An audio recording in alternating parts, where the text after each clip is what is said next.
Jason इधर एक के बाद एक लोगों को मारा ही जा रहा है क्योंकि इसे रोकने वाला कोई नहीं है। और वहीं बाबा इधर ध्यान लगाने में मग्न है। ध्यान लगाते लगाते बाबा का ध्यान गुल्ली गुल्ली की तरफ जाता है और बाबा को लगता है कि जो फोन आया था वो कहीं गुल्ली गुल्ली का तो नहीं था। बाबा जल्दी से फोन देखते हैं तो वो फोन गुल्ली का ही होता है। बाबा ये समझ जाते हैं कि हो ना हो गुल्ली गुल्ली किसी मुसीबत में है, क्योंकि गुल्ली गुल्ली जाने से पहले बाबा से मिलकर गई थी और गुल्ली ने बाबा को बताया था कि वो अपने दोस्त केविन के घर पर जा रही है। केविन को कोई खूनी परेशान कर रहा है, इसलिए गुल्ली गुल्ली केविन को उस खूनी से छुटकारा दिलाने जा रही है।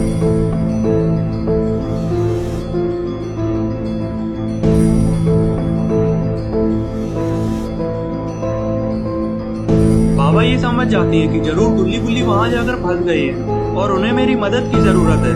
बाबा फौरन ही केविन के घर जाने का फैसला करती है। जाने से पहले बाबा अपने डोलों को थोड़ा मजबूत कर लेते हैं। बाबा कहीं भी जाते हैं तो पूरी तैयारी के साथ ही जाते हैं।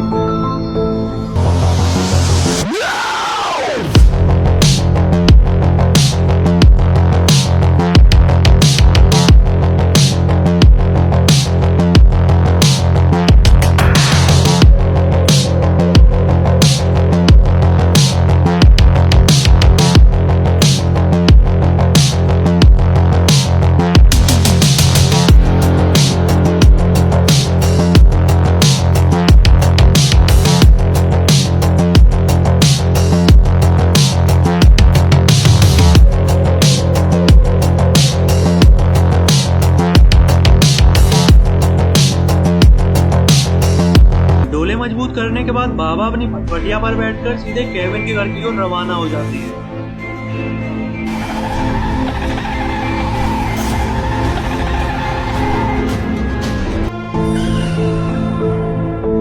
केविन के घर पहुंचते ही बाबा जो देखते हैं उसे देखते ही रह जाते हैं। बाबा को एक बॉडी पड़ी हुई मिलती है। बाबा जब पास जाकर देखते हैं तो वो बॉडी केविन की होती है।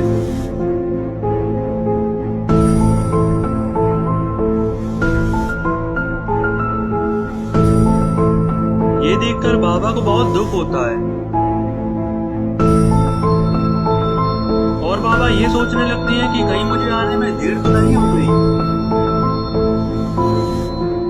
बाबा जल्दी से घर के अंदर जाकर गुल्ली गुल्ली और शॉन को ढूंढने लगते हैं, लेकिन गुल्ली गुल्ली और शॉन तो यहाँ से जा चुके हैं और जेसन भी उनके पीछे यहाँ से जा चुका है।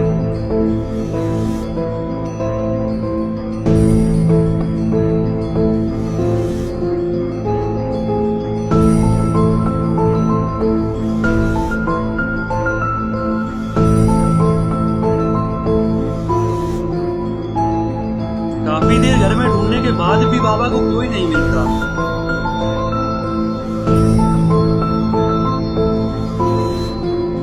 बाबा छत पर आकर जो देखते हैं उसे देखकर बाबा का गुस्सा सातवें आसमान पर पहुंच जाता है।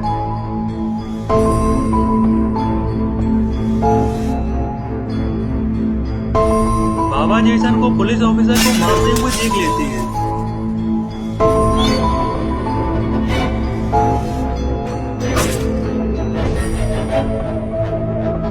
और बाबा को गुल्ली गुल्ली और शॉन भी खड़े हुए दिख जाते हैं।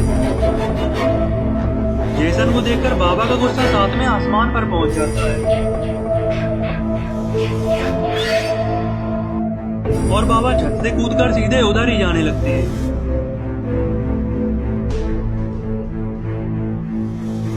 इधर जेसन दोनों पुलिस ऑफिसर्स को मार देता है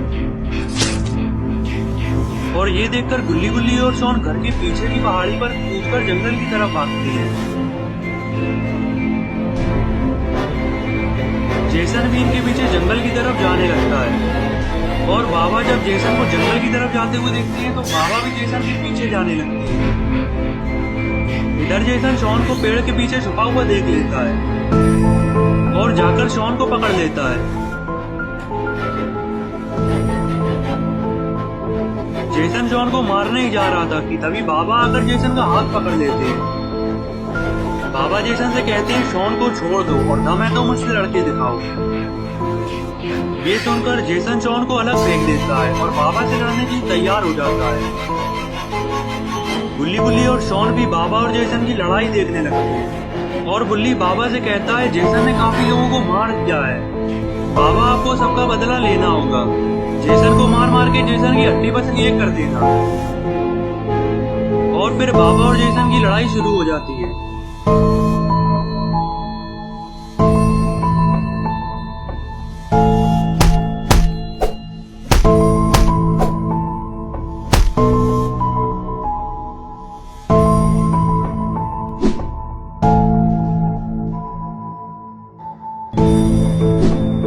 मगर ये क्या, जेसन तो बाबा पर भारी पड़ रहा है। जेसन बाबा को लात मारकर अलग गिरा देता है।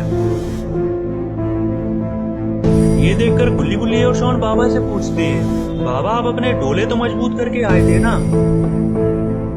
बाबा कहते हैं मैं पूरी तैयारी के साथ ही आया हूँ, मगर ये जेसन खाई पिए घर का लगता है। इसे मारने के लिए मुझे अपने एक्सट्रीम मोड में जाना होगा।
बाबा को जेसन से पिटता देख बुल्ली बुल्ली और शॉन को बुरा लगने लगता है।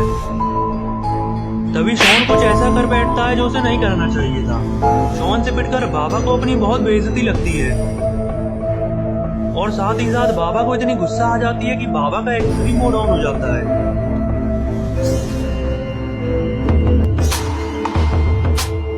शॉन ने बाबा का एक्सट्रीम मोड ऑन करवा दिया है, इसलिए बाबा शॉन से कुछ नहीं कहते। और अब बाबा जेसन को मार मार कर जेसन की हड्डी पसली एक करने वाले हैं। इधर जेसन को लग रहा है कि ये इन सबको बड़ी आसानी से मार देगा, मगर ये अभी बाबा के एक्सट्रीम मोड के बारे में नहीं जानता है।